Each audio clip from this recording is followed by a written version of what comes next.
Hello, everyone, and thank you for your attention to this stream. Today, we have a special guest on our show, Stanislav Krapivnik, military expert, political commentator. Thank you very much, Stanislav, for joining us.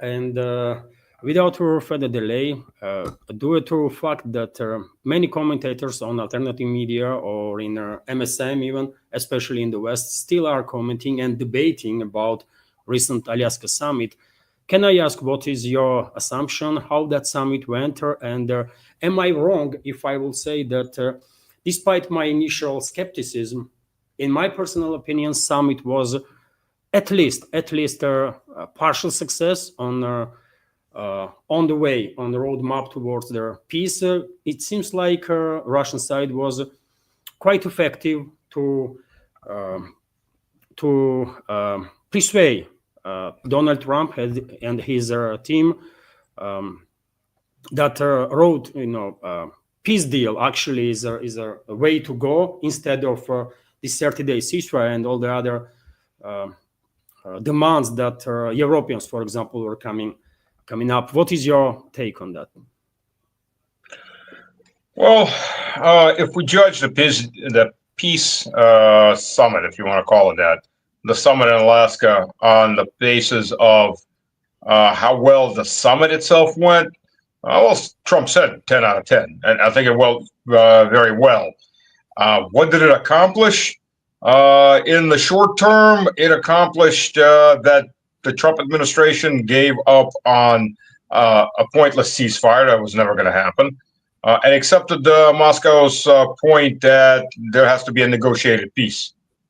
The only problem is, as we already see, and as things that Trump is already saying, is that Trump is, well, besides being banal, Trump has a little problem that he pretty much takes the opinion of whoever he hears last. So anything he says today has absolutely no bearing on what his position is going to be tomorrow. And the Western leadership, or what I prefer to call the soy boy band, they got together really quickly with their backup singer Maloney, snorted enough coke, and they all ran over to Moscow. New York Times had an interesting little piece on that said the Western leaders left their spas, and other important business. So going to a spa for a Western leader is very important. That his people's lives are being ruined, that his countries are going bankrupt. That's not as important as getting a manicure and a massage and soaking in the heat. That's the first main important business for the owning class versus the peasants. So they all ran over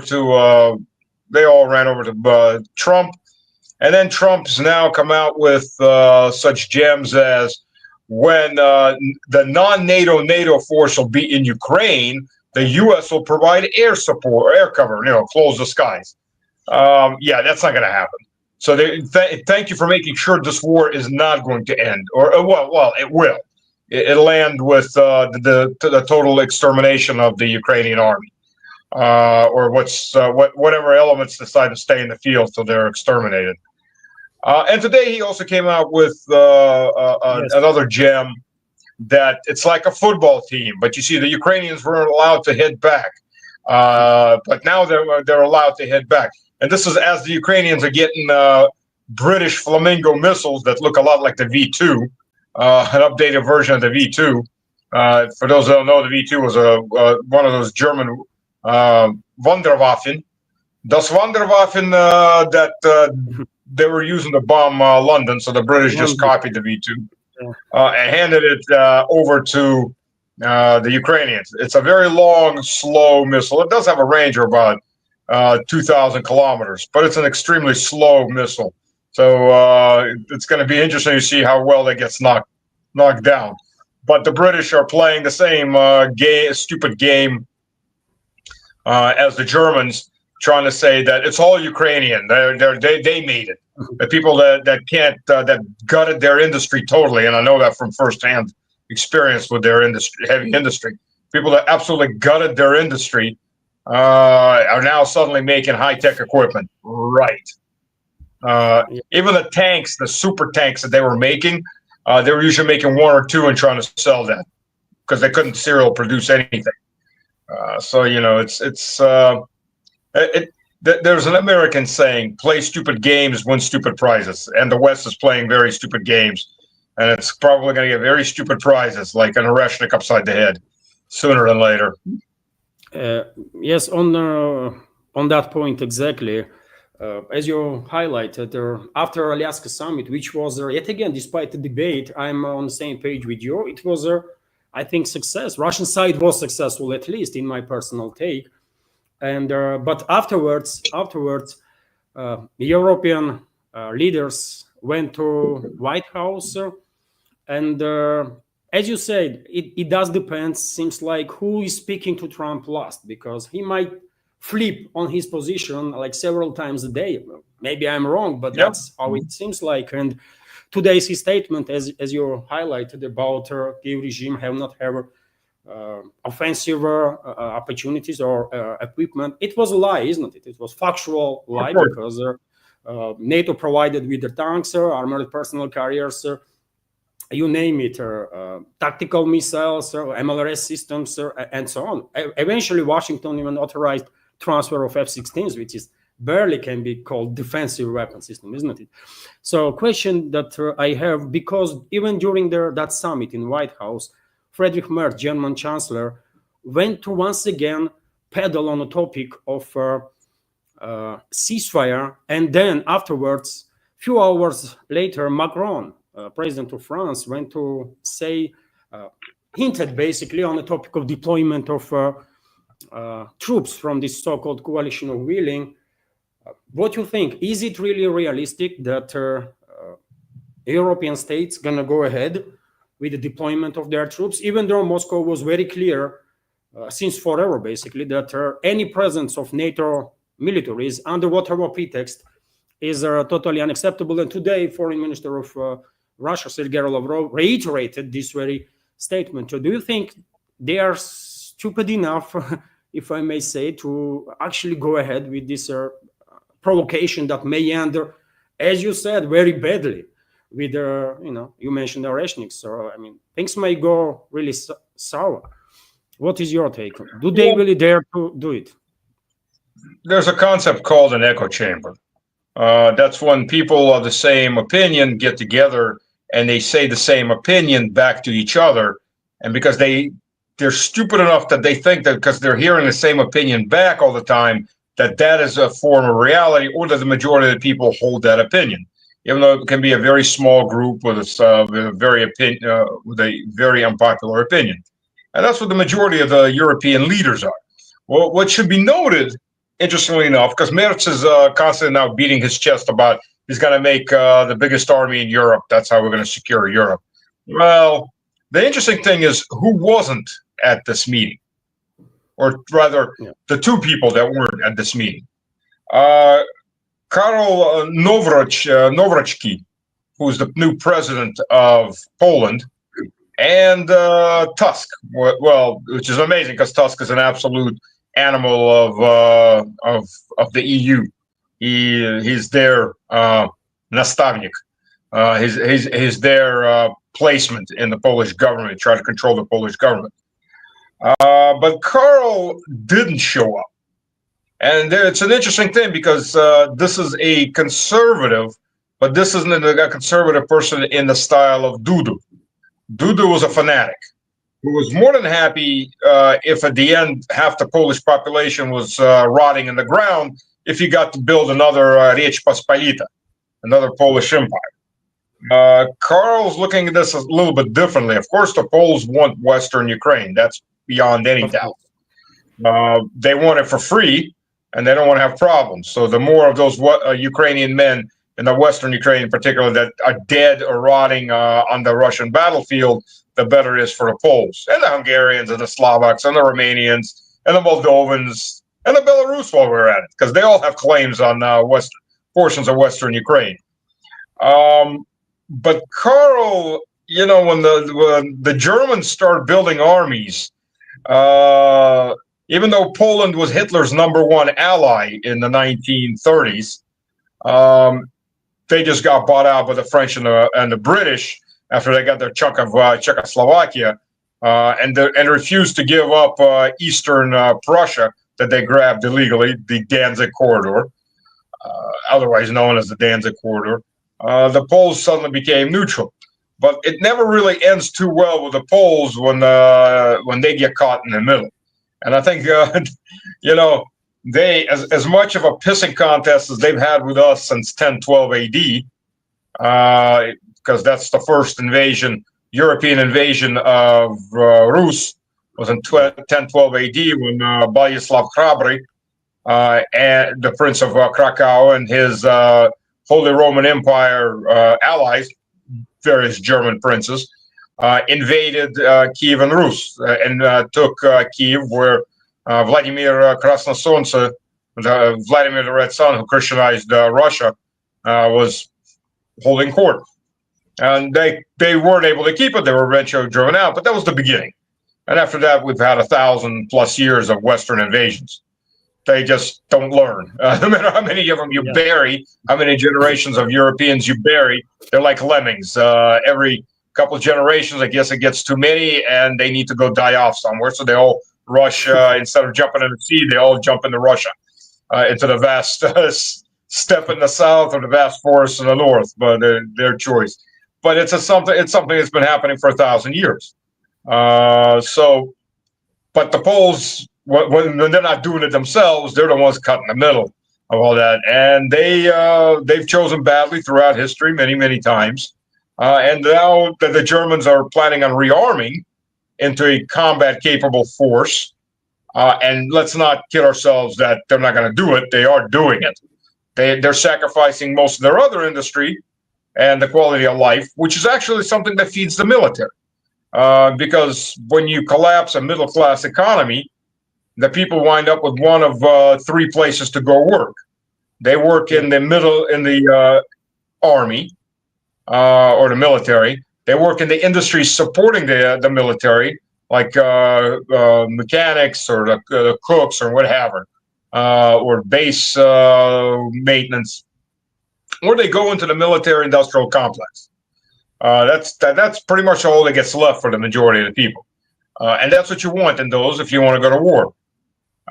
And the Germans, Hitler in 1934 started mass industrialization of Germany. He was ready for World War II in 1939. They would have wanted to go later because they weren't fully prepared, but by 1939, at the beginning of the outset of the war, they had an inflation rate of 19%. So it was basically either now or never, because the economy was beginning to crash from too much direct government investment. They're starting to do the high inflation again. So they didn't have much of a choice. But if you look at where Hitler started, World War I can tell you the exact number of tanks that Germany built. They were huge machines. They had a crew of 11 people. They were literally land ships. But the German military built 49 tanks in World War I. They captured 45 more tanks as trophies that they repurposed and sent back into the battlefield. Now, to compare with what the French and the British built, including tankettes. Tankettes are these little tiny tanks that has a 2-man team, a driver, and a machine gunner who stands in the turret. There's not even a seat for it. But if you count from that and all the way up to the heavy tanks from World War I, between the French and the British, they built over 3,000. So 49 versus 3,000. So when Hitler, and why am I saying this? Because when Hitler came to power, Germany didn't have a tank building industry. They did have concept of tank warfare because they were practicing tank warfare before Hitler in the Soviet Union. And in fact, Blitzkrieg is a Soviet concept. They brought it up to a high level of mastery, but it's a Soviet concept that they learned in the Soviet Union. Deep penetration attacks. But that's what Hitler started with. And by 1939, in what, 6 years, basically, less than 6 years, he was ready to start the war, or he was capable of starting the war. He did. Merz is in a much better place because the German automobile and the German tank building industry and heavy equipment industry exists. Last year, Rheinmetall built its first Leopard 2s in, I think, like 10 years. They built 8 of them from scratch. And people, it's only 8. Yeah, but they can do more, and that's the point. And they're expanding. So we can't take our eye off that because they're not going to stop. They're going to put €1 trillion into this, plus whatever they can steal out of the pension funds. So they're going to put money into it, and they're starting to put money into it. If the Merz government doesn't go, if it doesn't fall before that, and I highly doubt he's actually going to fall. That's the interesting thing. Macron, Macron's almost out of time anyways. But Starmer's probably going to fall. But I think Merz will actually hang on, just because the German system's so-called democratic system is built that way. So, the Poles didn't come because the Poles are afraid, and this is what you're starting to see in the West in general. Is the West is starting to splinter in different directions, because it's all fun and games until the Germans start building tanks, and then everybody starts getting nervous. Because the nation that started 2 world wars is looking to start a 3rd world war. And this is a nation that has existed as a unified nation for less than, for about 110 years, and has already started 2 world wars. So how much of a victory is this for the West? Well, we'll live and see. You just mentioned, Stanislav, situation in regards to Germany, and also you mentioned Poland. And on this very topic, on numerous occasions during my news updates, I did say that, of course, as you mentioned, Polish political elites are dreaming about reclaiming western parts of Ukraine. At least 70% of it used to be Poland, isn't it, before Second World War? And if my understanding, and maybe we are on the same page on that, my reading of the big picture is that once this conflict will end, there is a high chances that one way or another, Western Ukraine might actually end up being reclaimed by Poland, Hungary, Romania. As you mentioned, Belarus might have some claims, and Slovakia potentially, because after all, Transcarpathia used to be Slovakia, isn't it? When this territory was taken from Hungary after First World War. And Romania definitely will have some claims, even Bulgaria maybe. But beyond this is another point. What I want to ask: Bulgaria has claims on Romania because it used to the entire coastal area was Bulgarian until Versailles. Yes, and what I'm thinking, if my understanding is correct, and once this conflict will end, because I'm a bit skeptical that we will actually see through de-escalation, through ceasefire, because of the resistance of the European so-called elites and their desire to continue this war and achieve this sickening goal that they have of this strategic defeat of Russia and whatever they are dreaming of in their sick minds. I think Western Ukraine might end up in being reclaimed by these NATO member states. Rest of the Ukraine is going to be exclusively in Russian sphere of interests. Maybe Kiev surrounding areas even maintain quasi-statehood, landlocked quasi-statehood, because I believe one way or another, but we are destined to reach the point when even from Kharkov to Odessa region, everything will join Russian Federation eventually. Maybe I'm mistaken, I don't know, but that's what I think. But if, let's say, my understanding is correct, and Poland will actually reclaim these Western territories, and you mentioned Germany and militarization of Germany, what do you think?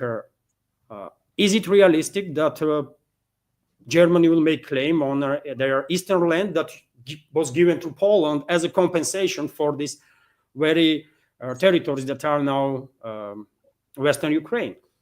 I have already seen at least comments that Germany might actually talk about these eastern territories that was given to Poland if Poland will reclaim Western Ukraine. So maybe we will see, is it possible that we will see conflict between Poland and Germany first? Or not? Because Poland is also militarizing, isn't it? I mean, they're spending quite a lot. Yes. Well, let's go through the whole concept. First of all, in Europe, there are very many different streams. So you've Do you remember a band called the Spice Girls? Oh yeah. Yes, of course. You British. had Nasty Spice, you had Sweet Spice, you had like Crazy Yeah. Spice, whatever. All these little Spice Girls, and they're all a little different. Well, this is the same thing going with the Soy Boy band. They're all unified, but they're unified for different reasons. Uh, they have different aims. As far as Ukraine, let's put it this way: Ukraine economically is already very damaged geographically, because the moment Russia sits on the Dnieper, and Russia is already on the Dnieper, and sooner or later Kherson will be taken back, the city of Kherson, so Russia will be on both sides of the Dnieper. In fact, on both sides of the Dnieper, at the very mouth of the Dnieper, Yes. Ukraine as an economic entity is already very, very compromised, with the only outlet being Odessa. The Dnieper for Ukraine, for those that don't know their geography and the industrial makeup, it's like the Lifeline. Mississippi. If the South was to secede, and the South now holds the bottom of the bottom of the Mississippi, the U.S. is screwed, because everything going from the Ohio River on over to the Mississippi River, down from the Mississippi River, from the Great Lakes, isn't going to make it out the countryside, into the Gulf of Mexico or America or Trump Jr., or wherever the hell they want to call it this week. So it's not going to happen. So it's the same concept. Now, if Odessa falls, also Ukraine is screwed. Period. Economically, it's lost its main industrial zones. It's lost its main resource zones. It's lost its main trade arteries. And if Odessa goes, it's lost its main ports. The mountains in the west and Poland in the west aren't too thrilled to have their imports being taken over by Ukrainian, or their production being taken over by Ukrainian production or exports. So they're not exactly friendly. And on top of that, you have the question of Kiev. And this is a very interesting question, because this is the same thing that happened to Vienna post 1918.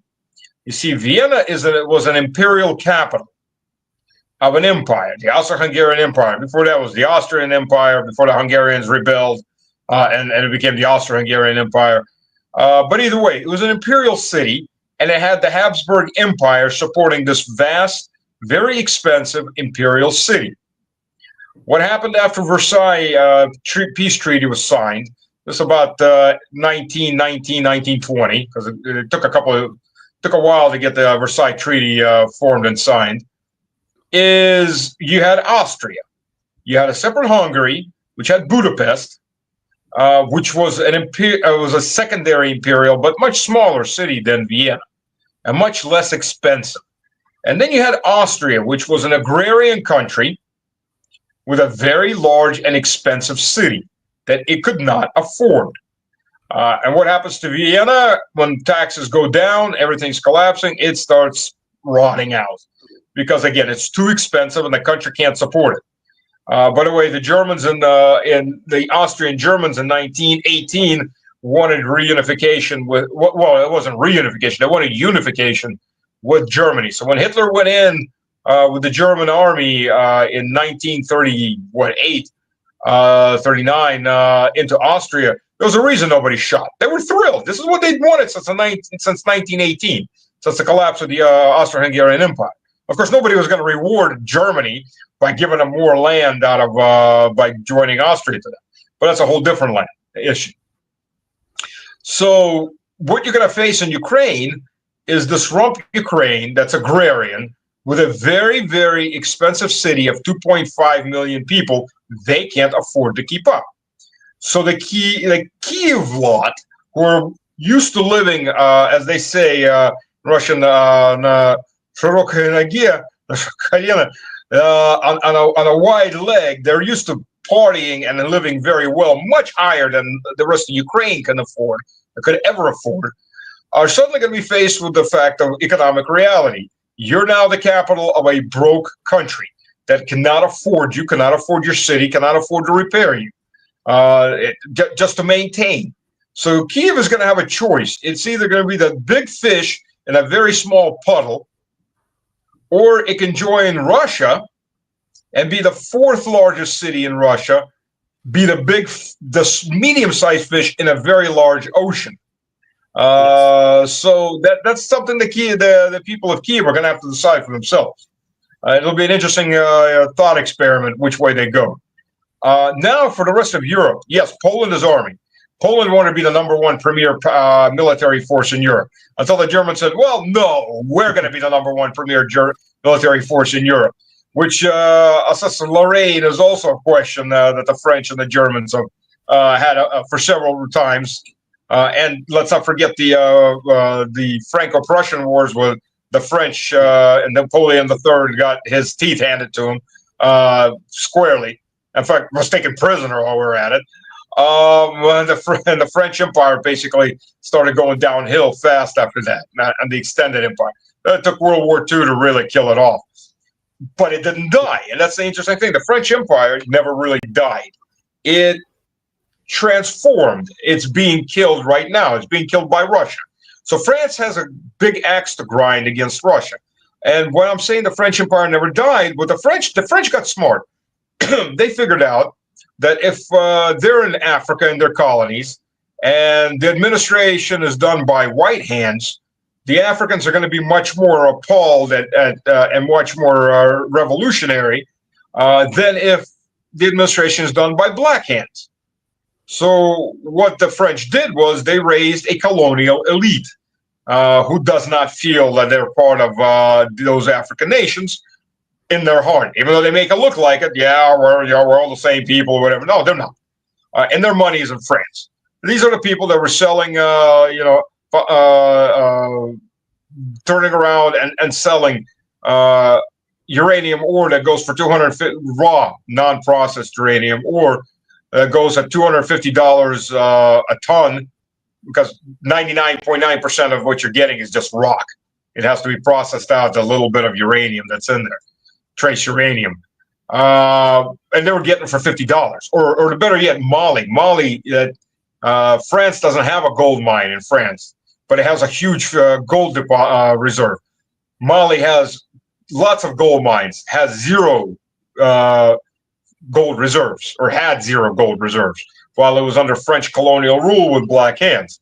And with Russia forcing the French out, the French are losing their actual empire for real this time, not for make-believe. And that's hitting them very hard. So they want economic power because they want revenge. Macron and his cronies, they want revenge on Russia. Then you go places like Italy. Italy, Meloni is an absolute sellout. Everything she campaigned on, she pretty much betrayed the moment her arse hit the throne. And now she's even betrayed the concept of not flooding Italy with refugees. Well, they're not refugees. They're economic migrants and replacement population. I mean, let's call it what it is. I had a French political professor who I'm friends with tell me, Italian, tell me that they did a calculation. Each Italian woman would have to have 6 children just so they could maintain the population balance as it is, because of what the number of kids that these immigrants are having. And they're flooding more and more immigrants. So Italy is a dead man walking. And the Italian women don't want to have kids. But that's a whole different issue to discuss separately. So now you've got that problem. Then you go over to a place like England. England needs this war to stay in power, or the English elites. England is on the brink of civil war. It's already, if you look at the Maoist steps of civil war, the Islamic jihadists in England are at the second stage. They're armed and they're starting to carry out actions. The British nationalists are at the first stage, transitioning toward the second stage. They're in the process of organization and arming themselves. They are the majority, even though they are not supported by the majority at the moment. But once the fighting really breaks out, as they say in Russian, когда начинают бить по морде, когда начинают бьют по морде, а не по паспорту. So when people start beating you, they beat you by your face, not by your passport. In other words, they're not going to check who you belong to. They're going to check who do you look like. You look like this guys that we're fighting, we'll beat the crap out of you because you just look like them. Nobody's going to stop to ask. So that's what England is at. We have seen over the last 2 weeks 20, 30 demonstrations a day breaking out in England. England is suffering murders, rapes, grooming gangs, rapes of children, young women. Women are afraid to walk on the streets unless they live in an absolute elite, closed and patrolled neighborhood. And the majority don't, obviously. So 4 days ago, about 4 days ago, I was watching a British newscast or talk show, actually, and I can't tell you the name of the guy. I don't remember the name of the guy, but he was a Vice Minister of Defense, the Ministry of Defense, and he said, we have to admit that we are at war with Russia. We are now at war with Russia. Of course, unofficial war, because otherwise things will come flying into London. We're at war with Russia. We have to the people have to accept that we're at war with Russia, and we have to take control of our society. We have to implement martial law, and that's the whole point. We have to implement martial law because the British elites have screwed the economy, have screwed society, have screwed everything in England so badly that the people are starting to revolt, and the country itself is on the edge of civil war between different ethnic groups. At this point, the only way out is either A, martial law, or B, a serious shooting war. The problem is for the British, they go into a serious shooting war with Russia, they're going to lose miserably. Without nuclear weapons, there's enough Oreshniks, enough Tsirkans, enough Kinzhals, enough everything else. And let's not forget the Russian Navy's 2.5 times as big as the Queen of the Seas, or the former Queen of the Seas Navy. It's just not going to end well for the British. And no, the British Army is basically 2 divisions, and there's mass exodus right now of experienced soldiers, NCOs, and officers who just flat out say, we're not going to fight Russia. Screw this. We're not going to fight for this government at all. So each of these parties, and there's other issues with different parties, but these are the main ones. They all have their own reason that they want to fight. And if you look at Finland's a prime example. Finland got off scot-free. I mean, literally, in World War II, Finland got off scot-free. Finland should have been crushed. Helsinki should have been burnt to the ground for what Finland did. When Stubb, who used to, by the way, be very pro-Russian when it was chic, and he's a political whore. As soon as it became the money was coming from being anti-Russian, it became the main anti-Russian person you could find. Well, when Stubb says we have experience fighting Russia, yeah, they do. And here's the point. I'm not going to go into the Winter War. We'll go into actual World War, into Barbarossa. So Finland took the territories north of Leningrad, St. Petersburg, and were shelling. They participate in the blockade of Leningrad and in genocide of Soviet people. And that was the blockade was just a small part. They blockaded Leningrad and they artilleried Leningrad, so civilian population, because Hitler wanted Leningrad or St. Petersburg wiped off the face of the earth. But they also took a very large chunk of Russian Karelia. Yeah. And for the non-Finnish, the non-Ugric population, they set up death camps where they murdered thousands of Russians and other ethnic and other nationalities that fell into their hands. And Stalin gave them an out, which I still have no understanding why. If they switched sides, and by this point they'd been driven out of Karelia, their army was half crushed. As a matter of fact, out of the Finns that actually fought in the army, I think like 2/3 of them were dead or wounded and out of combat. He gave them an out, fight the Germans, drive the Germans out, and become neutral. And the Finns signed a pact of perpetual neutrality. We understand what perpetual means. It doesn't mean forever. It means about 90 years or 80 years. So yeah, we see what it means for Westerners. Perpetual has a whole different meaning than in the dictionary. And they built an economy. They built a very successful economy because they had basically exclusive. They had exclusive rights, if you may, for trade with the Soviet Union and the East Bloc. So they provided services and goods, and they got services and goods back, and they were also trading with the West. So they got relatively rich, considering it's a country of, 6 million people in a very poor land area. I mean, it's poor. It's forests and swamps. You're not having exactly rich farmland. They're not very rich in any mineral resources. And the wood they were mostly buying from Russia instead of using their own. And wood is, by the way, to them is like oil and gas to the Saudis.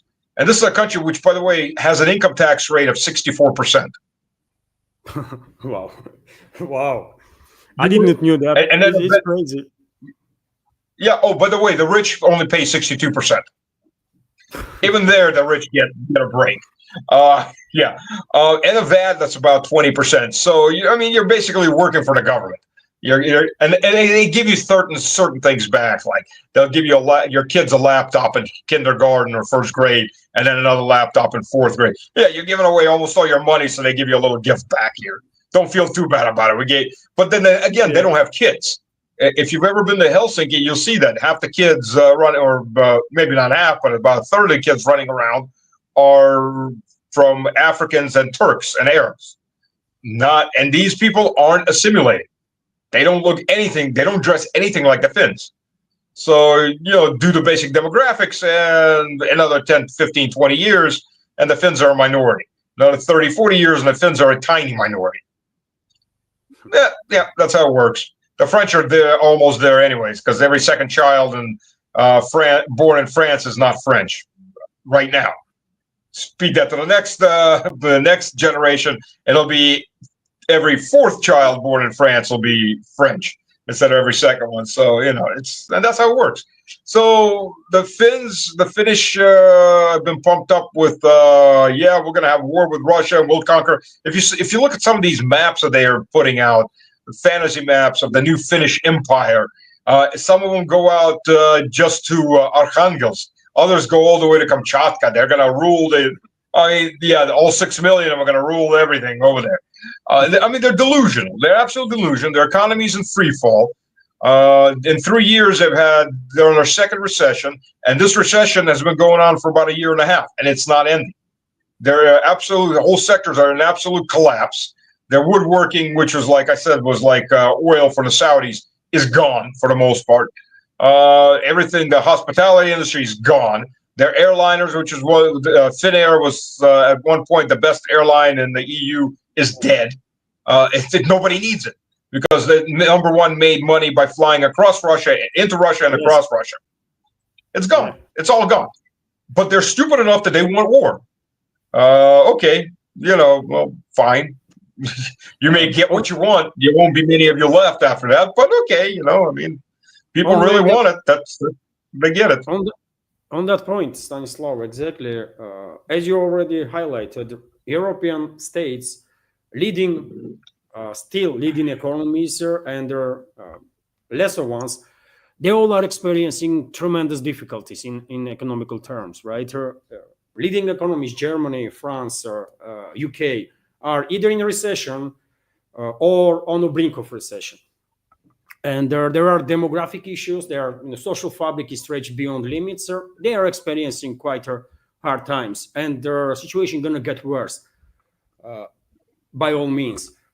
And exactly because of this reality, do you believe that elites, there are local elites, that don't really care about neither their own citizens or anyone else except themselves and their mercantile interests? Do you believe that these forces will actually will see only way out for them is to truly get united, get militarized, and maybe try again against Russia?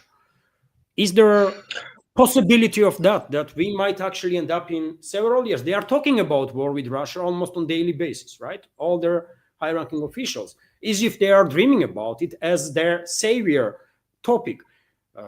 Do you think it is realistic that one day, in several years from now or in a decade, we might actually end up having a large-scale war with Europe? And are they even capable? I know industries. You mentioned Germany. of course, they are well capable to ramp up their production, and they're going to produce tanks in a much higher rate than last year, for example, or this year. They have an industry still. Maybe it's it's a shadow of its previous self, but still there is industry there. There is technology, know-how, right? They can do it. Is it really realistic that because of all these talks about war with Russia, that we might actually face such a dire reality, and maybe we will have to do what our grandfathers did and teach their lesson to European so-called elites again? I don't know. Do you see such a risk, or it's just their talks and they're not gonna do much really, and not even capable now or in the near future? What is your take on that? And where, if there is an escalation ahead of us, a large-scale escalation, where US gonna stand? Is it possible that US elites or US political class, influential forces, they will realize that if they stay with Europe, if they allow globalists and globalist control regimes there to use US as the enforcer, as they did for many decades, they are going down together with Europe. But if they stay out of this, they might actually survive and maintain their significant position on geopolitical scale. Where you see US in all this mosaic? Well, there's an old American saying, or maybe it's a British saying, when all else fails, they take you to war. First of all, the reason the EU economy is collapsing without Russia, I had a German friend of mine, this is 2021. He and his family were visiting, and his wife's Russian, so they were also visiting her relatives. They're staying with us, and we're going to debate. And I said, Jurgen, you'll see. Russia's going to turn its back on Europe, and Europe's going to find out how much it needs Russia. Now that Russia needs them. No. Russia will be desperate to come back. No. Well, he doesn't talk to me right now about any of that anymore. So, the problem with Europe, all they are ever talking about is oil and gas. But that's only a very small portion of what Russia actually provided the EU. Yes. Well, not Europe, it's the EU, the EUSSR. The EUSSR has all the worst characteristics of the Soviet Union and none of the best characteristics. I said that so many times. Yeah, they learned only the trash. The fanaticism, the ideological fanaticism, the inability to be flexible, inflexibility, bureaucracy, all the bad things, but they do none of the good things for their people, only the bad things. So they are a very bad copy of the USSR. So in full stagnation. So it's very interesting to watch that. The Russia provided Europe with oil, gas, diesel, petrol, fertilizer, wheat, corn, rice, fish, pork, chicken, steel products, including automobile parts, titanium parts, aluminum parts, wood veneers, wood assemblies for the furniture industry. It provided Europe with chipboards because Russia is one of the biggest manufacturers of silicon boards in the world. Russia is the biggest manufacturer of noble gases. And you need noble gases when you do modern electronics. When you do the soldering, to make sure the soldering is clean, you can't have oxygen and carbon of any kind, carbon dioxide, carbon monoxide in that, because the soldering reacts with the gases. So what you do is, making a vacuum is pretty difficult in this case. So what you do is you suck out the atmosphere and fill it with a noble gas, a neutral gas like argon or neon. And Russia's the biggest producer by far of that. Russia's the biggest producer of 70% of uranium processing in the world. Russia processes rare earth minerals. China's got about 80% of that, but Russia's got about 10-12%. It has since the Soviet Union. It's not, rare earths aren't that rare. They're actually everywhere. They may be trace amounts, bigger amounts. The problem isn't in getting rare earth minerals. The problem is, what do you do with them? You've got to process them. It's an expensive process with billions of dollars worth of infrastructure. It's dirty. and it takes time to build it. And the U.S. doesn't have that, and Europe doesn't have that. They got used to buying it from someone else. So even if they want to turn around and do it right now, it's going to take a few years to get it up and running. So they're screwed in this point right now. Russia, I mean, prime example, paper. Russia provided Germany with giant rolls of raw paper. And then the Germans reprocessed that into cardboard, printer paper, toilet paper, newspaper, and so on and so on. So when these sanctions hit and Germany couldn't, for half a year, Germany had shortages of toilet paper because they didn't have paper. Well, one of my friends, he is IT director for the biggest paper manufacturing company in Russia that used to sell all of its paper, well, most of its raw paper to Germany, and then cardboard to be imported. Well, since Germany cut Russia off, we'll show them. We won't give them any cardboard. Okay, so within the next 2 years, they set up 4 manufacturing plants, and now they produce 80% of Russia's cardboard. And then another company produced another 20%. So that's markets that Germans will never return to. They've lost forever. And they don't have paper. They have a problem with paper. Russia provided all of this. So the German economy went, and chemicals, base chemicals for all these chemical plants and all. So the European economy went, as they would say, tits up. It's floating dead in the water right now. And the British even lost halibut because apparently, I don't know why it took so long to kill this treaty. Yeltsin signed a treaty with the British government allowing British fishermen to fish unlimited in Russian waters, and this was to 2023, without paying Russia a single bloody dime, not a penny. For 30 friggin' years, the British were fishing Russian waters with no quotas and not paying anything for that. It's crazy. Which, again, why was... This agreement was killed last year, isn't it? Thanks God.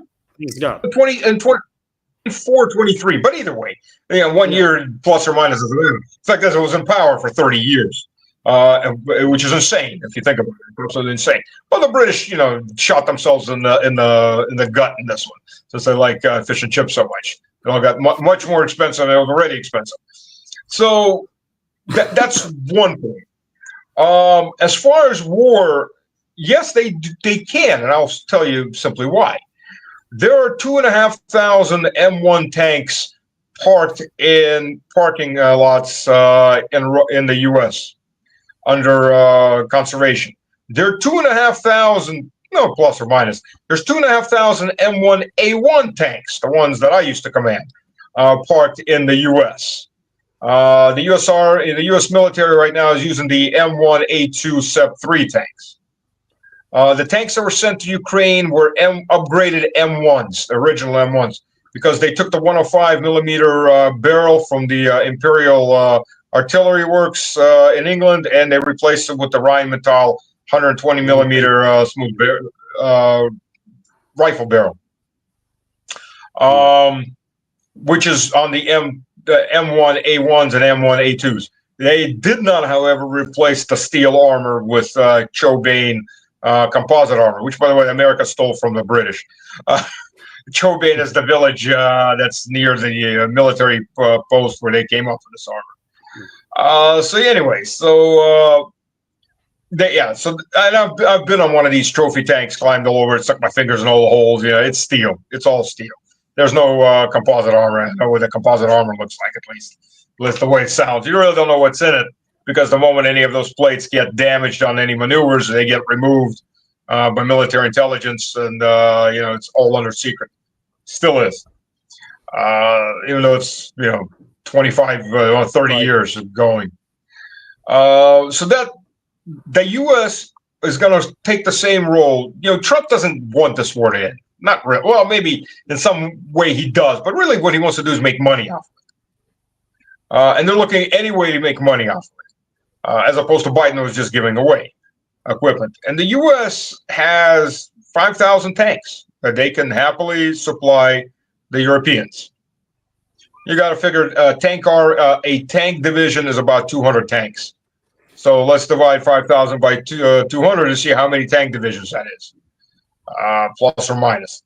So there's thousands of Bradleys that are different models of Bradleys, M2s that are parked. U.S. is now going to be selling Hawk 3 anti-aircraft systems to Ukraine through the Europeans. The first Hawk 3 actually came from Spain back in 22. So understand what a Hawk 3 system is. This is a system that was phased out of the U.S. Army in 1992 and out of the U.S. Marine Corps in 2002. Yeah, the Marine Corps tends to hold on to older junk a lot longer. This is a system that came into service back in the 1950s. It's quite old system, yes. But there are hundreds of them. Hundreds of them parked in parking lot and storage areas. They need to get rid of them, so either they chop them up, they chop the missiles up, that takes money, or they sell them to the Europeans to give to Ukrainians at top dollar, as if they're brand new, which is more interesting. In World War I, before the U.S. decided to enter on the side that was already winning, because the Americans showed up in end of 1917, basically, when the war was basically already grinding to an end, and then won. Planted their flag and won. Yeah, we won. That's where you get the term Johnny come lately. The U.S. at the beginning of the war was happily supplying both sides with weapons. Had no problems with that. As a neutral country, it armed the British, it armed the Germans. What happened in the end was the British started the British blockade illegally, considering these were neutral vessels. Forced the U.S. ships to turn around from the German harbors and either go home or sell the weapons to the British. But the point is, the Americans had no problems making money off of it. Americans didn't have a problem making money off of World War II. Let's not forget what the saying was. If the Germans are losing, we'll arm the Germans. If the Soviets are winning or are losing, we'll arm the Soviets. The point was to make money and let everybody kill each other. It's a cynical, cold-hearted approach, and that's what you got to expect. And that's exactly what they're going back for.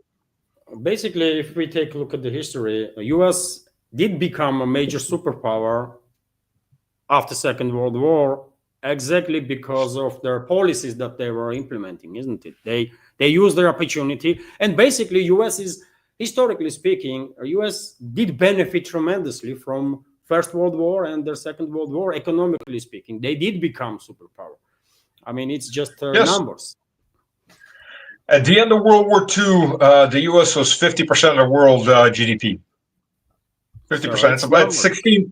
It's 16% right now. If you look at nominal GDP, it's a lot less if you're looking at neutral dollar, which is how you actually compare different economies.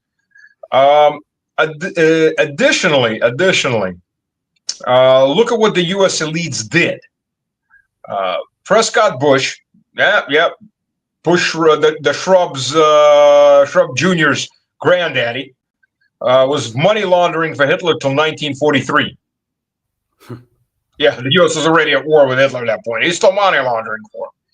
Henry Ford, who was the main publisher of Mein Kampf in English, his factories and Ford factories were paying dividends till 1944, through 1944, and he was lobbying to make sure his factories weren't bombed, which were producing tanks, which were also, by the way, killing Americans. And in 1945, his factories were finally bombed, the beginning of 1945, at the end of the war. And in 1946, the American taxpayer was paying him compensation. General Motors was producing half-tracks, infantry carriers, armored infantry carriers, who were also helping to kill Americans. Coca-Cola, why they call Fanta Hitler Cola? Because without caramel and coloring and things like that, they came up with a new soda for the Germans, Fanta, Orange Fanta. And then you just go down. The whole World War II couldn't kick off for one simple reason. What is the main element outside of petrol? What is the main element that a mechanized army needs to have? Rubber. Where does rubber come from? Rubber comes from South America. Oil.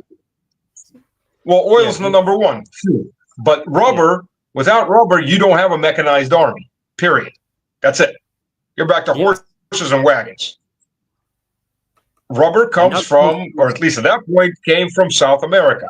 The moment the war kicks off, the British blockade the Germans and the continent, and what do we have? We have no rubber.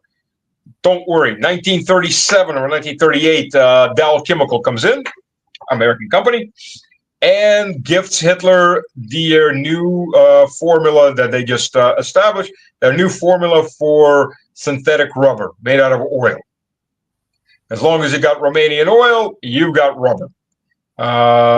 Fox rubber, that works just as fine, and the war goes on schedule. And there it goes. And the American companies made a hell of a lot of money off that war. By and far, they made a hell of a lot of money off that war. And then they made a hell of a lot more money rebuilding Western Europe and pulling it in. And just to make sure the leaders of Western Europe wouldn't do anything stupid, like, decide that they're independent countries, the U.S. from 1948 to 1991 was running Operation Gladio, where they were committing terrorist acts and murders and against the European politicians, their own allies. But by that point, they grew a new generation of soap funds that they've now placed all over Europe, who now do their bidding at will, like Ursula von der Leyen, BlackRock Merz, Macron, who in his cabinet speak English, they don't speak French to each other, and so on and so on. So, yeah, you get what you get. The U.S. Will happily watch this war happen because they're going to make money off it. They're going to make a lot of money off it. They don't give a damn how many people die. That's the last thing they ever gave a damn about. The U.S. has been running concentration camps since 1861. And I'm not talking about Indian reservations and the Trail of Tears, multiple Trail of Tears, the Seminole Wars, 1, 2, and 3. 3 never ended. And the genocide of the Indians in general, the genocide in the South when the North was marching through the South, the murder of British subjects in Canada when the U.S. invaded Canada in 1811. If you keep it on, believe me, human life is the last damn thing that matters. It's money. Money empowers. Simple as that. By the way, for anybody that's interested, look at the genocide of African slaves by the Union in what was called contraband camps. These are concentration camps for freed slaves because they didn't know what to do with them. So they worked a lot of them to death. They lived in absolute miserable conditions. A lot of those camps, they were dying, and this is from 1861, in places like Louisiana, southern Mississippi. That was occupied by the Union from 1861. Then look at the Filipino concentration camps and mass murder. The plan, by the way, in the Philippines was to kill half the population. That was estimated. What was needed to pacify the Philippines was just to exterminate half the population. And on and on and on. I mean, this is just, never mind places like the camps for Southern prisoners, which were concentration camps of the worst sort. I mean, it just goes on and on. So believe me, human life is the last damn thing Washington's thinking about.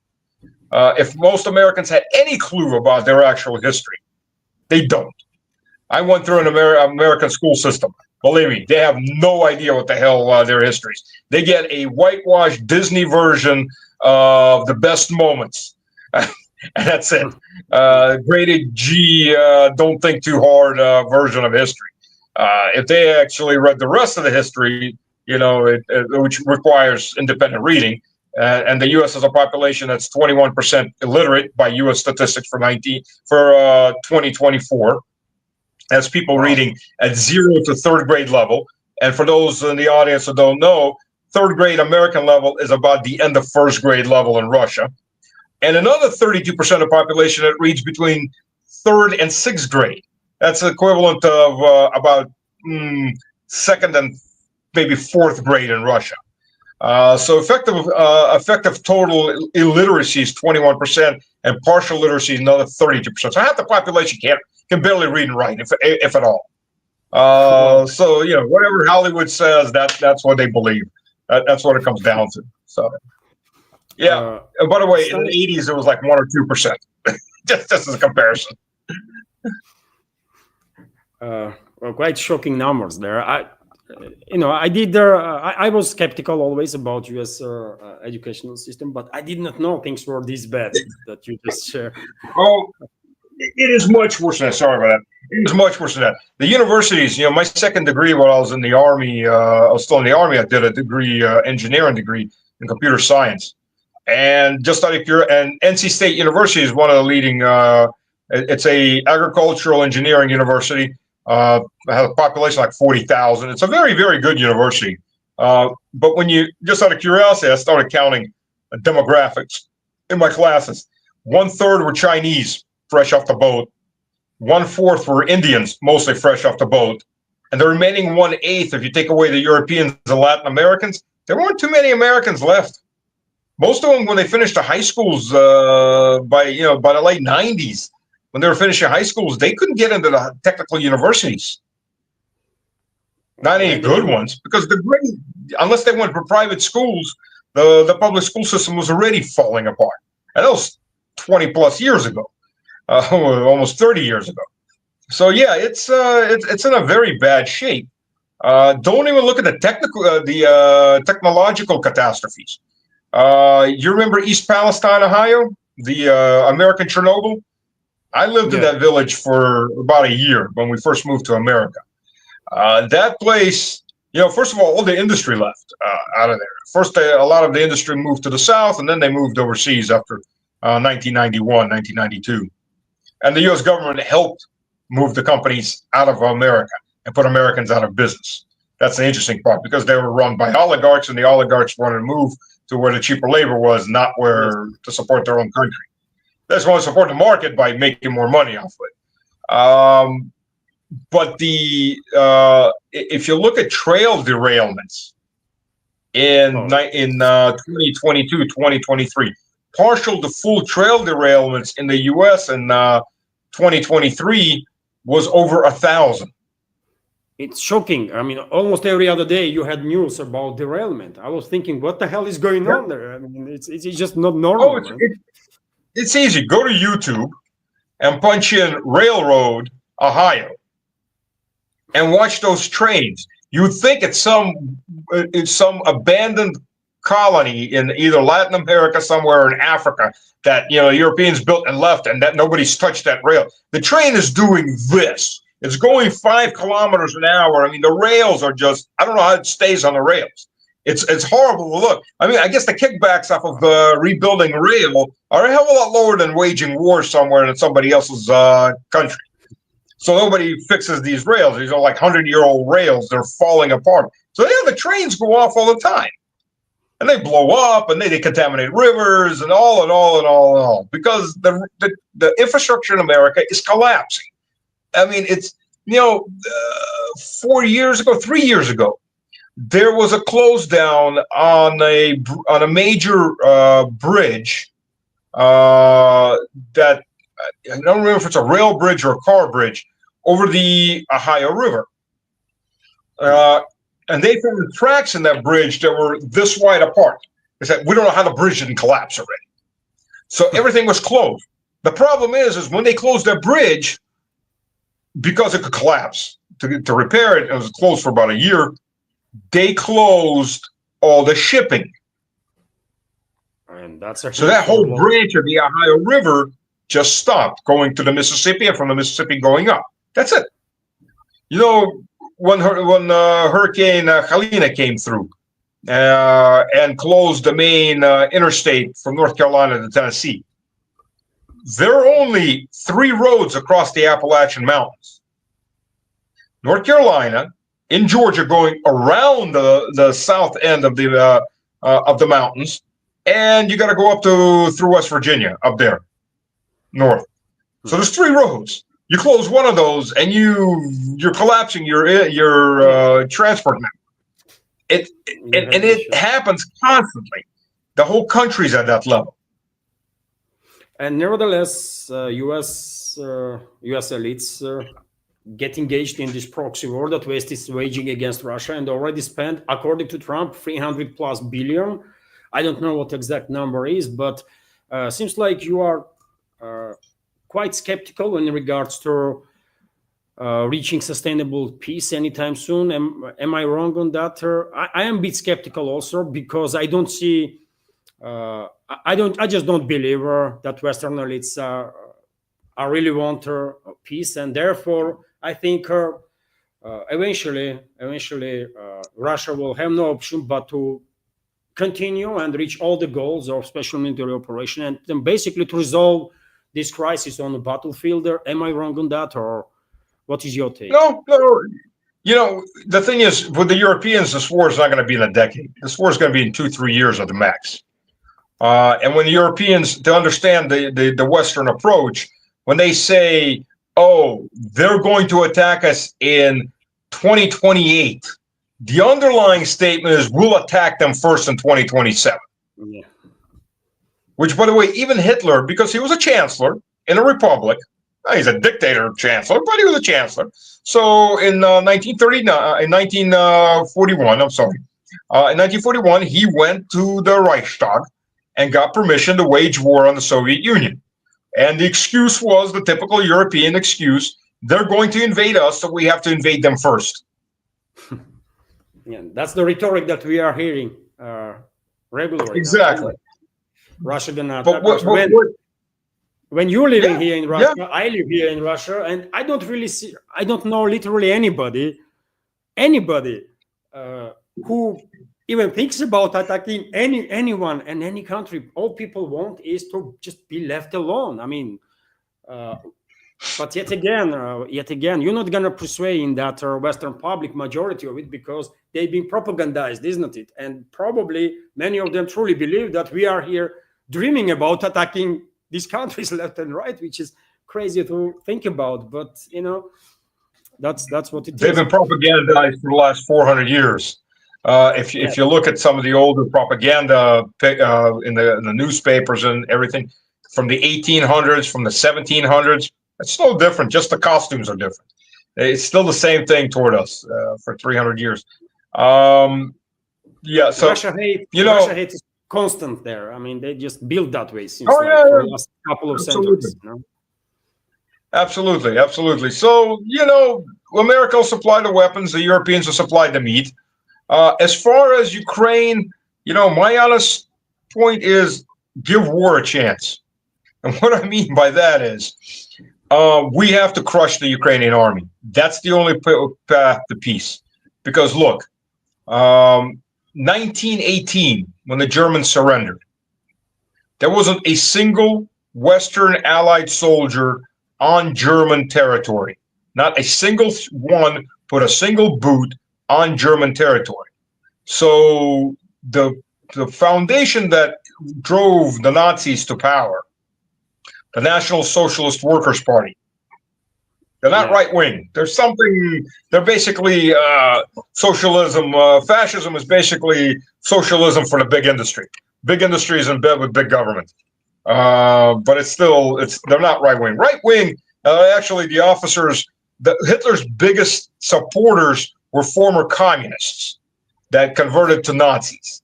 Hitler's biggest opponents turned out to be the monarchists who launched Operation Valkyrie to try to kill him and end the war. I got them all shot in the end because they failed. The devil was supporting his little bastard, but okay, that's aside the point.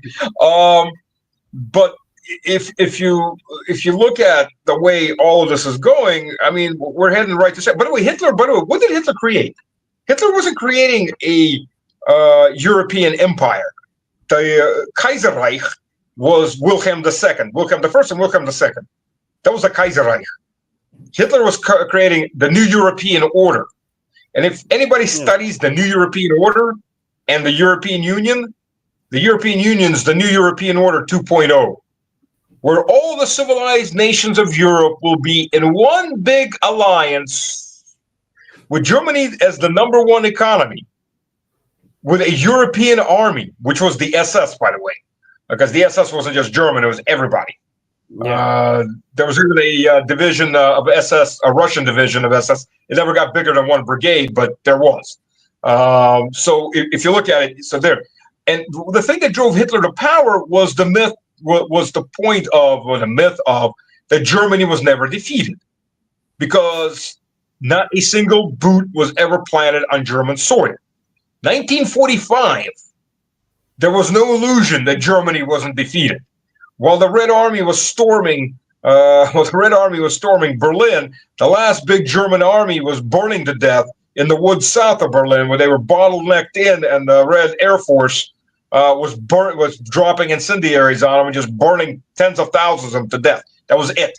The German army was gone. There was those that survived were very happy to still be alive at that point. They were either in POW camps or surrendered. By the way, Americans murdered 1 million POWs in POW camps. That's another little point nobody wants to talk about, because there were no POW camps. Eisenhower gave a command in 1944. Before 1944, all German POWs were sent to America and kept the camps there. A lot of them wound up staying in the U.S. After 1944, Eisenhower, who was a German, was totally Anglified German. He gave a command to his field commanders: no prisoners. We kill every single German soldier we find.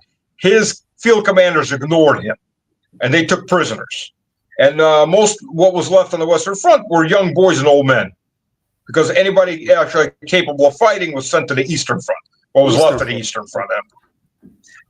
So they took these mostly young boys and old men, World War I veterans, and they put them in the fields, because there were no barracks. There's nothing for them. They put them in fields. They surrounded them with concertina wire, and you sit there. And and this is March of February, March of 1945. It was still pretty damn cold. A lot of them died. They were dying left and right. And these were particularly in the camps from 1944 to 1945 through 1946. Some of these guys were staying in camps in 1948 before they were allowed to leave. The French would allow them to join the Foreign Legion, or French farmers would come in and take them for labor from the French camps. And a lot of them, they would get fed on the farms. A lot of them wound up staying, marrying the local girls, because lack of men. The French were stealing them that way. But the Americans and the British, they just wanted them dead. And they allowed almost 1 million, or maybe even more than 1 million Germans. There's been several books that come out about that lately. It's only now that the news is breaking out about this, because it was forbidden to speak about it. There was about 1 million Germans that died in American POW camps at the end of the war and post end of the war.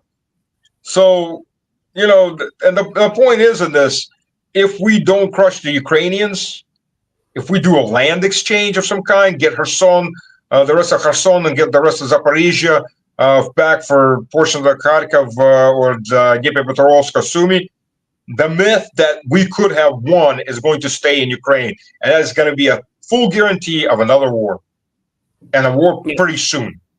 I absolutely If we crush the Ukrainian army beyond any doubt, that the ones that are left alive are going to be thanking God, whether they believe in God or not, that they're still alive, then we'll have peace for the next 20, 30 years with them.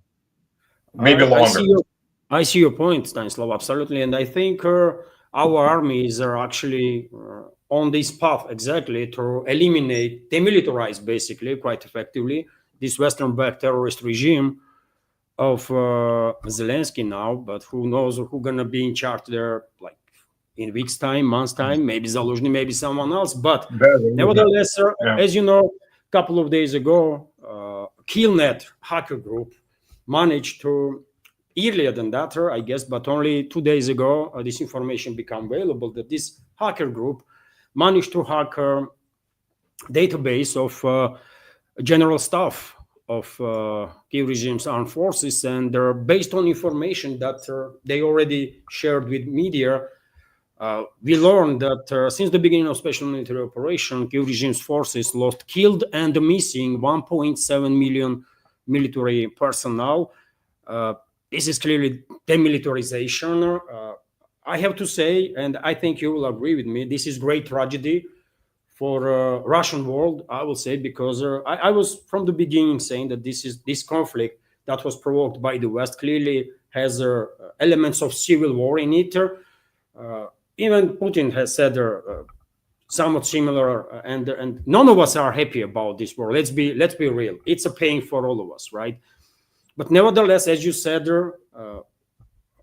Russia has to win decisively. There is no other option here, and Russian army is doing exactly that. What is your take on this information about this tremendous, horrendous number of casualties on part of Kiev regime, and what you think? How long this terrorist regime will actually manage to sustain itself? How long people will stay like slaves on Kiev-controlled territory and refuse to stand up basically against this regime? I mean, they've been kidnapped literally on daily basis, thousands of them, and they're almost in a few days' time without any training or anything, put in trenches where they are dying in mass, right?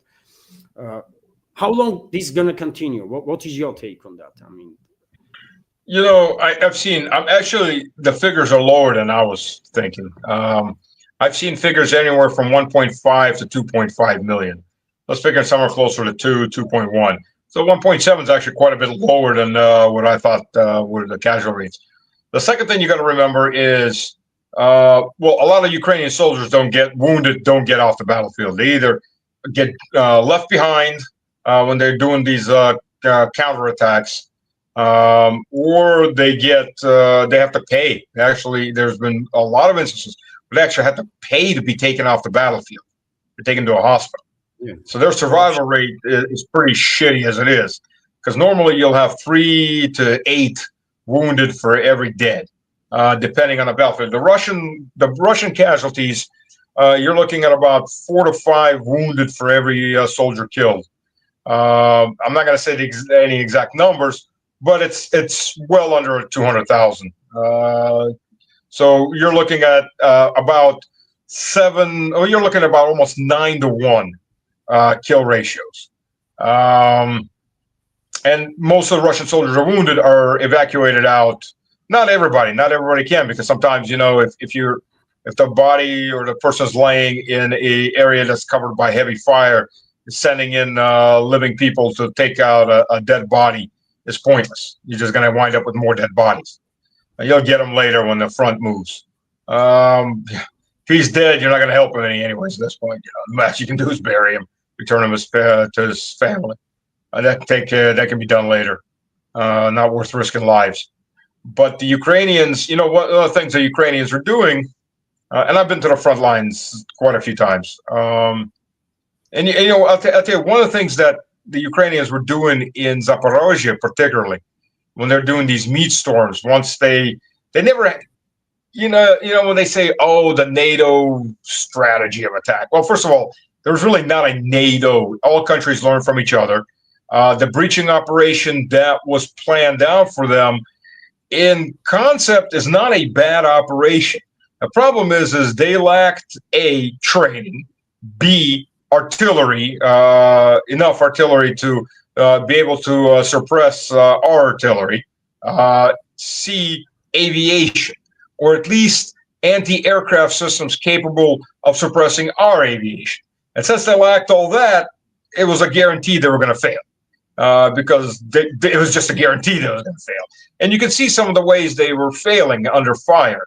For example, you know, the way we were trained, if you're one of your tanks, if you're going and a tank company is moving and one tank blows up on a landmine, okay, everybody stops.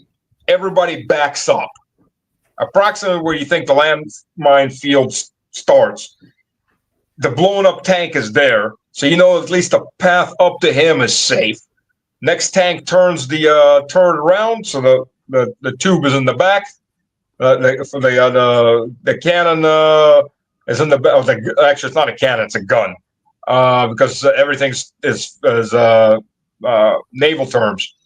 And the second tank goes up and starts pushing the first tank forward, and that first tank becomes a mine plow.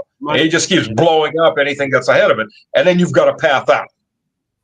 Well, under fire, so that can be a problem too, of course. This is why you need a lot of artillery and smoke and everything else to suppress the enemy fire.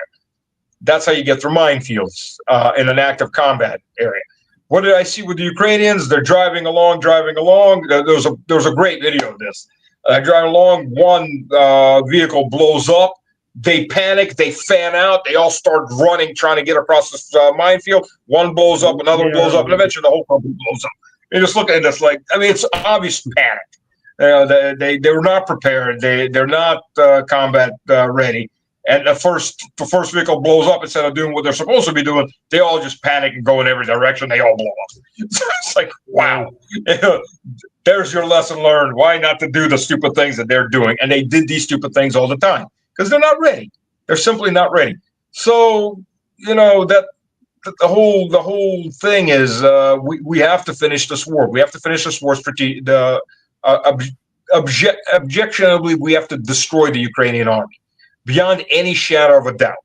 If the Europeans want to intervene, we have to destroy the Europeans too. Do we need to do this? Well, if they insist on it, then Yeah, what we can do about it? We will help them. What can you do? I've been asked, where will this war stop? I'm like, I don't know, London, Paris. People are like, no. Okay, well, let's understand something. So we do a buffer zone in Kharkiv. Who do the people in Kharkiv become? They become Russian citizens. If they're being shelled from western Kharkiv or from Poltava, well, we have to protect them. So we move further. Both the people in this new area, who are they? They become Russian citizens. If they're being shelled now from Dnipropetrovsk or from Chernigov or from Kiev, wherever oblast, next oblast, we have to protect them. So we go further. So we're going to go west until we get to somebody that doesn't want to shoot. Yes, I mean, that's why I said in my reading of the big picture, because there is no actual willingness on part of Western elites to de-escalate and to reach peace. They are not about peace. I mean, it's just so obvious. Therefore, I think once this conflict will end, maybe in my personal opinion, Western Ukraine will be eventually reclaimed by Poland, Hungary, Romania, whatever. But rest of we don't need it. I mean, that's exactly what I was saying always whenever I was commenting on the matter. Western Ukraine is a bit different, with different history, different everything. It's basically hard point or stronghold of the Ukrainian. There's Nazism, political Ukrainianism, Ukrainian Nazism, and the fascism that, if you believe Western propaganda, are non-existent there. But nevertheless, rest of the territory is definitely going to be in an exclusive sphere of influence of Russia. Will these regions join Russia or will maintain statehood? It's up to Moscow. It will be Moscow to decide. That's my take, right? The sad, if you actually look at historical facts, Galicia is Russian. Ethnically, it's Russian. It's one of the oldest Russian principalities. In all those areas, not Zakarpattia, but Galicia and those areas. After the Mongol invasions, all these principalities just became separate principalities. They're no longer Kiev and Rus per se. Kiev was down to 300 families, 300 dvorov. So they were Galicia. One of the popes actually sent, I think it was Knyaz Dmitry, who was the last, or the next to last one, Dmitry Mikhail. I can't remember which name it was. But he was sent a crown and said, look, accept Catholicism and I'll recognize you as a king. Because Catholic kingdoms really couldn't invade each other just for shits and giggles. They had a reason that the Pope would agree on. So if he became Catholic and he was recognized as a separate kingdom, then that was a different issue. Well, he said, if I do that, my people will kill me because we're Orthodox. So I'll keep the crown, but no, I'm not going to convert to Catholicism. Yeah. Well, his two sons died before he died in different battles. And when he died, the Poles and the Hungarians moved in, and the Poles basically grabbed Galicia. Before that, the Hungarians and the Poles many times tried to take Galicia, and all the warring princes in Rus, they would unify, kick them out, and then go back to their endless power struggles. It's the same thing as I did with the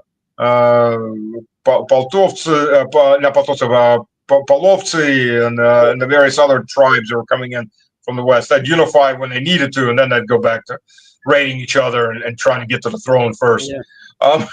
so that age-old power struggles that we had. But once they were gone, so Galicia was. I mean, 1400s was when it ended. But since then, yeah, it's become it's a Galicia is a hodgepodge of Polish, of Russian, Polish, Hungarian, German mixed culture, something or other. You know, plus its own own thing. And the Ukrainian language, because Ukrainian basically was a dialect of Russian, one of 42 dialects. It was the village language. Everybody in the city spoke Russian, literally correct Russian. And the people in the villages spoke what the people in the village spoke. And you could understand it. I mean, it had some of its own vocabulary, but you can understand. Of course. But what they're speaking right now is Galician. And that was a whole different entity by that point. So it really was its separate language. But it's a language just mixed in with everything. Polish, German, Hungarian, and a lot of English these days. And you can't understand it because it's so bastardized. But that's what's taken over Ukraine. That's what quite literally is taken over Ukraine.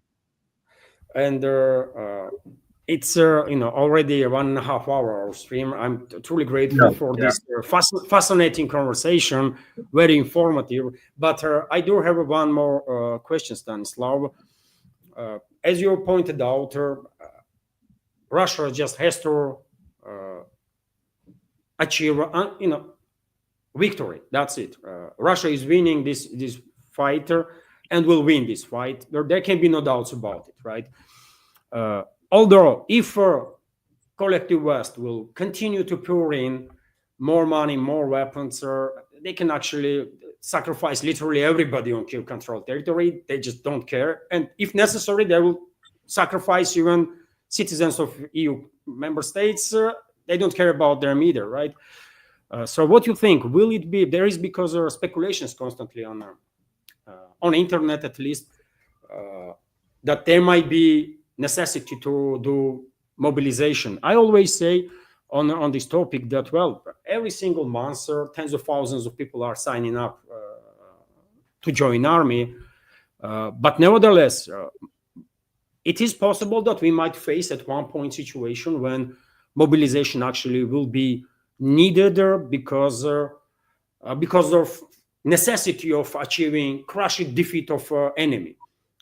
I mean, Russian army is big, but maybe more people are needed. And Stanislav, you might laugh at this, but I'm a 48-year-old, right? I never, ever in my life. And what you think about public opinion here in Russia about it? Because I can tell about myself. In 48 years, 47, almost 48, only time when I was checking my mailbox, physical mailbox, by the way, was in 2022 when there was partial mobilization, because I was every single day checking. Maybe I'm a reservist, so maybe I'm being called, right? So even though I don't really know much about military stuff, I can do something, right? So I'm gonna go. And that's my attitude, by the way, and that's the attitude that people I know, right? What is your take? If necessary, what public will do here in Russia, and will it come to it that at one day we might actually have to do mobilization and go and just do whatever we have to do, or it would not become не надо будет делать или maybe there will be no need on that. In 2022, I wrote a letter to the administration of Vladimir Vladimirovich asking for a military commission, officers commission, to join the army. I won't go as an enlisted. I'm sorry. I spent too many years as an officer. I won't go as an officer. Military, of course. I had two generals behind me on that, but they were told, we've got enough officers. What the hell can you do? You got enough. You got enough. My wife was thrilled with that, by the way. That's the answer that came. If there's a full war with Europe, we will have to mobilize, and that's another thing. The Europeans constantly talk about that the Russian economy is a war economy. We're not a war economy. We've partially mobilized toward that, but we're not even near a war economy. We're still producing automobiles for people to drive around, bicycles, this, that. We're so far from a war economy. If I had to guess, I'd say maybe 10, 15% mobilized for war. Maximum. 20. Maximum. We are so far. We've got so much more we can actually mobilize for war. And the Europeans are really clueless what Russia can do when it fully mobilizes. And as far as a reserve with any kind of military experience, not necessarily combat experience, but people have served, Russia has over 30 million.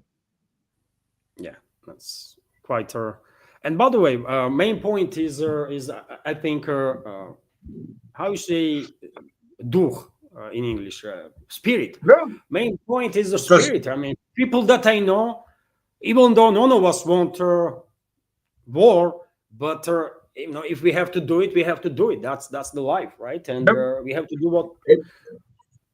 And that's a key difference. You see, in the American army, and I'm sure most of Europeans have this concept too. First of all, to begin with, why is this war taking so long against the Ukrainians? Because those are Russians.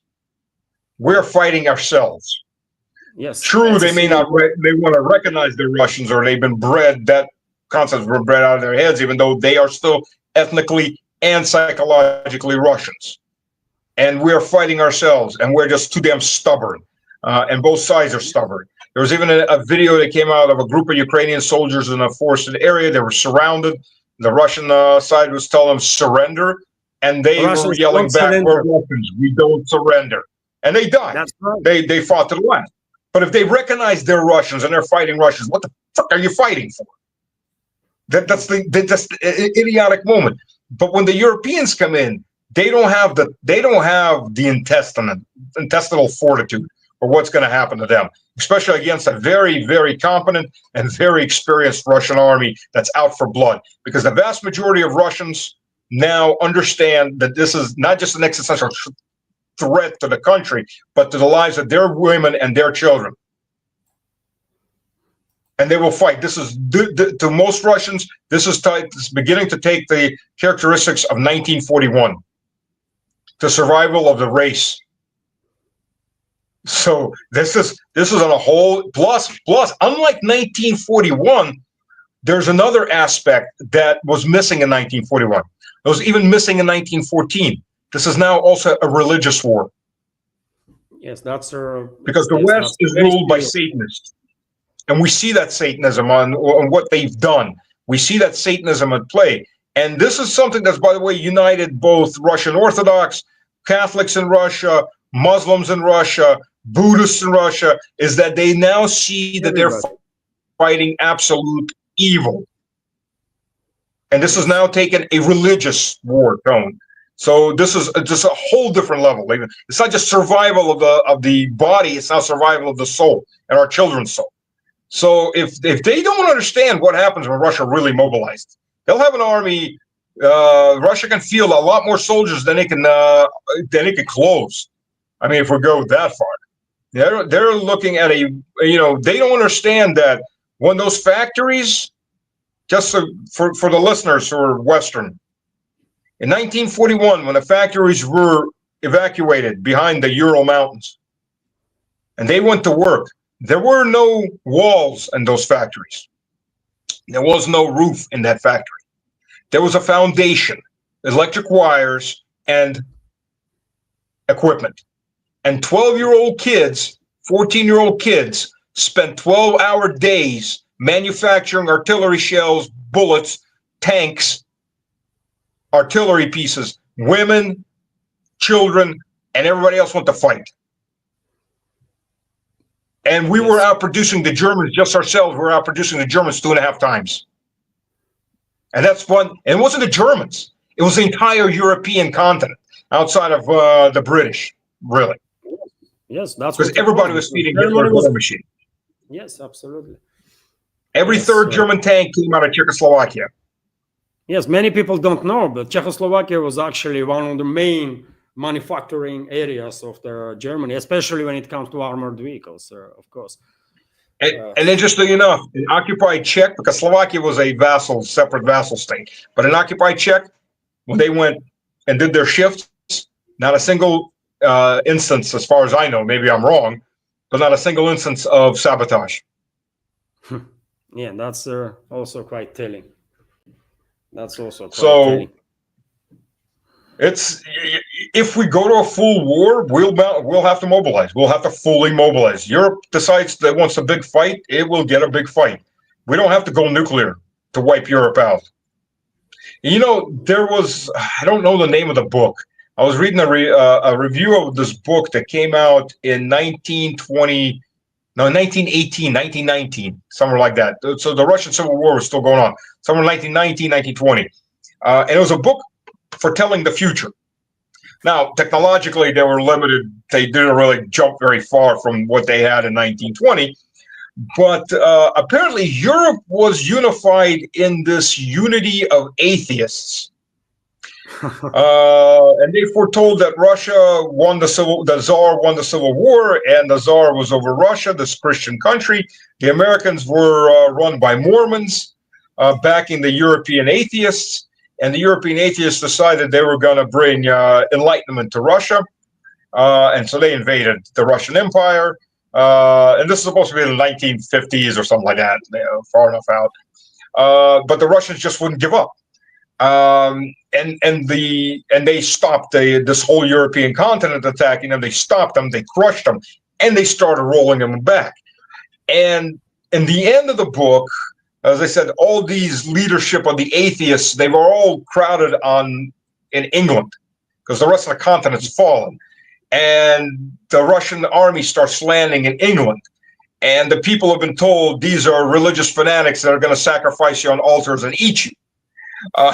Which, by the way, the French were told when the Russian army entered Paris, especially with Cossacks leading the way, that the Cossacks would eat their children. And when French people would come up to the Cossacks, please don't eat my child, he's small. And the Cossacks are looking at him like, Frick, what are you?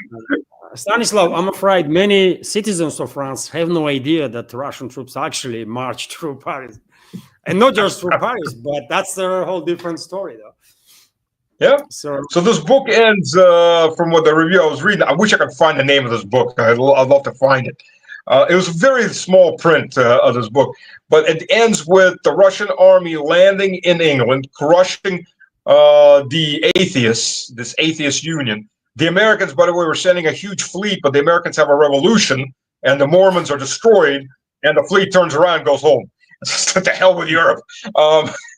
And what the English are shocked to find out is, A, the Russians don't eat them, and B, they give them religious freedom. And teach them what Christianity is. They re-Christianize them.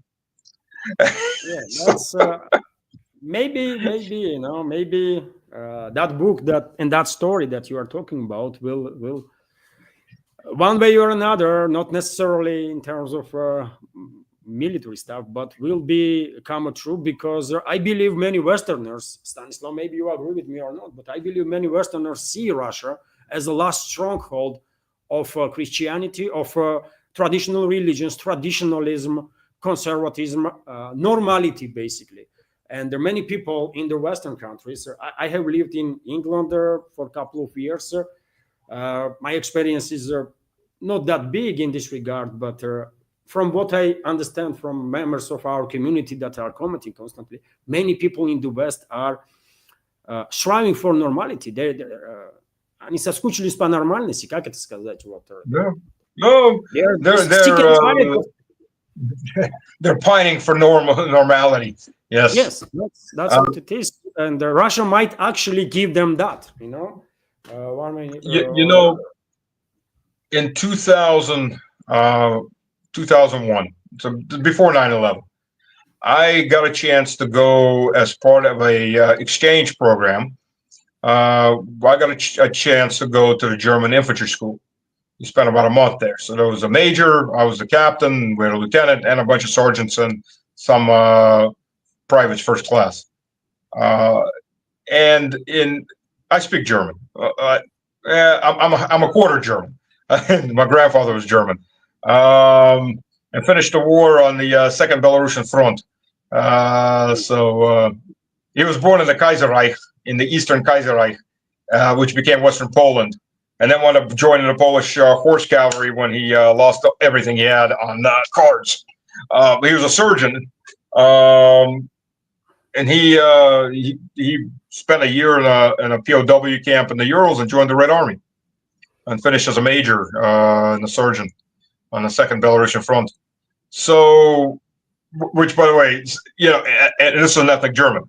So in the Red Army, so that it didn't have these, you know, all Germans are bad.